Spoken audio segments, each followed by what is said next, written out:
ये ऐलान सुन लिया था। शहजादी नीलम ने सितारों से बात करते हुए कहा, मुझे उस शहजादे के बारे में बताओ जिसमें जालिम से लड़ने की ताकत हो और हक पर खड़े होने की ताकत हो। सितारों के बताने पर नीलम को शहजादे रेहान का पता चला। शहजादी नीलम ने मन ही मन में शहजादे रेहान तक अपना पैगाम भेजा।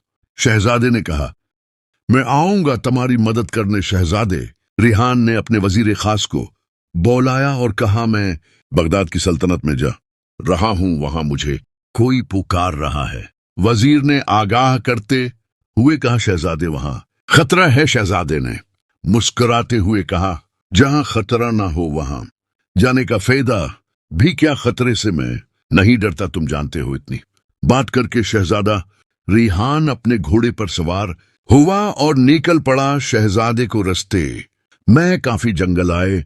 शहजादा रेहान एक दरख्त के पास से गुजरने लगा तो उसने देखा एक बूढ़ी औरत बैठी है।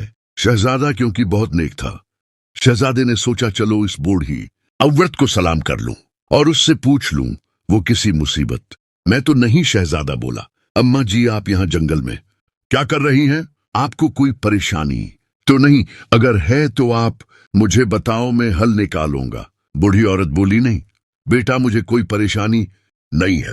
बेटा तुम किधर जा रहे हो?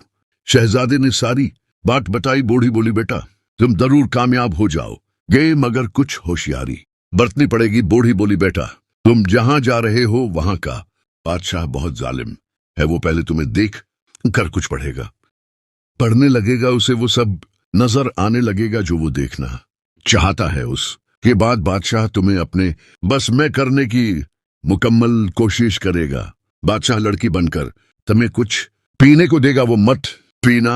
और जब बादशाह तुम्हें कहे कि तुम नीलम शहजादी से शादी कर लो तो तुम कहना मुझे कुछ दिनों का वक्त चाहिए। और याद रखना सब शहजादियां रात को चांदी सोने और हीरों के बागों में अपने शहजादों से मिलने जाती हैं। वो तुम्हें मालूम नहीं होने देंगे मगर वो खुद भी नहीं जानती कि तुम्हारा इन बागों में जाना बहुत जरूरी है। फिर बूढ़ी ने शहजादे को एक चादर दी और कहा, ये चादर तुम ओढ़ लेना, उससे तुम किसी को भी नजर नहीं होगी। और हाँ, जब इन बागों में तुम जाओ तो इन तीनों बागों से एक एक टीनी तोड़ लेना, तभी सब शहजादियां आजाद हो सकती हैं। और याद रखना किसी कीमत पर भी वो टीनियां नाज़िम बादशाह के हाथ ना आने पाए, वरना तुम और वो 11 शहजादे सब मार दिए जाओगे।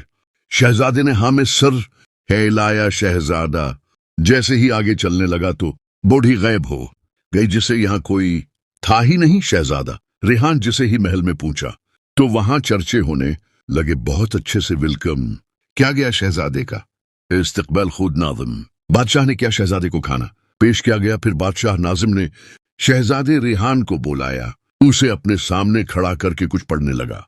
बादशाह को वो सब शहजादे नजर आने लग गए जो रात शहजादियों के साथ रक्स करते थे। बादशाह को सब अपने जादू के जोर से नजर आने लगा।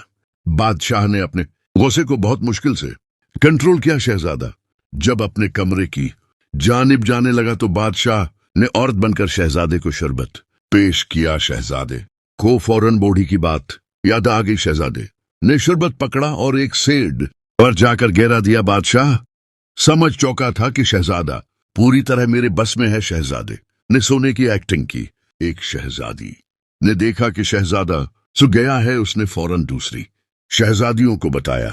शहजादियां अपने मामूल के मुताबिक तैयार हुए। एक शहजादी ने अपने बेड को सेड पर किया और बेड के नीचे से एक दरवाजा खोला। फिर सब शहजादियां एक एक करके उसमें दाखिल होने लगे। इधर शहजादा रेहान भी जाग रहा था। शहजादे रेहान को बूढ़ी ने एक चादर दी थी जिसको ओढ़कर रेहान किसी को भी नजर न आए।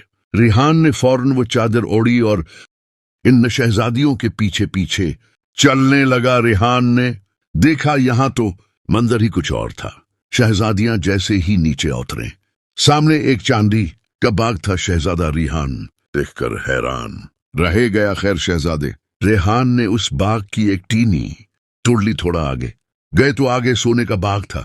शहजादियां बहुत खुश नजर आ रही थीं, घूमती नाचती हुई चल रही थीं। शहजादे ने सोने के बाग से भी एक टीनी टोरली शहजादियां बेफिक्र आगे बढ़ती जा रही थी। थोड़ा और आगे गए तो आगे हीरो का बाग था। शहजादियां आगे चलती जा रही थी। शहजादा रेहान उनके पीछे पीछे चल रहा था। इस बार रेहान ने एक टीनी तोड़ी और साथ में एक प्याला भी आटा लिया। इस बार जब कुछ आवाज आई तो शहजादियों को शक होने लगा। तभी नीलम शहजादी बोल पड़ी, तुम सब बेफिक्र होकर चलती रहो, यहां कुछ भी नहीं। शहजादी नीलम जान चौकी थी कि शहजादा इनके पीछे ही है। थोड़ी दूर जाने के बाद आगे हीरो की कश्तियां खड़ी थीं, जिनमें तैयारे शहजादे खड़े थे। हर एक शहजादी अपने अपने शहजादे के साथ अपनी अपनी कश्ती में बैठ गई। कुछ देर के बाद वो सब एक हीरो के महल में जा चौके थे। उस महल में सब बहुत खुश थे, कभी गाना गाते, कभी रक्स करते नाचते और बहुत ज्यादा खुशी का इजहार करते।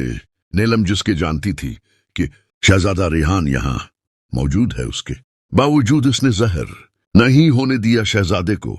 रात काफी गुजर गई। सब शहजादियां एकदम बोली, चलो जल्दी कहीं इस जालिम बादशाह को मालूम ना हो जाए। इतनी बात करके सब जल्दी जल्दी चलने लगी। शहजादा भी जल्दी जल्दी चलने लगा। शहजादा इन सबसे पहले वापस आ गया। जब शहजादियां वापस आए तो शहजादा सोया हुआ था।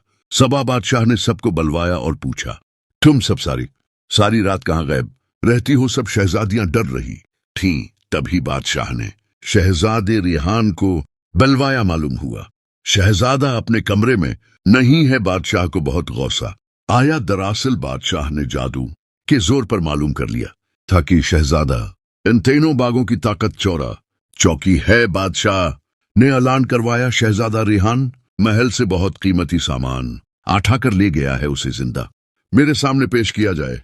हर तरफ सिपाही दौड़ने लगे, जंगलों में, मैदानों में, मगर शहजादे रेहान का कुछ इल्म ना हुआ।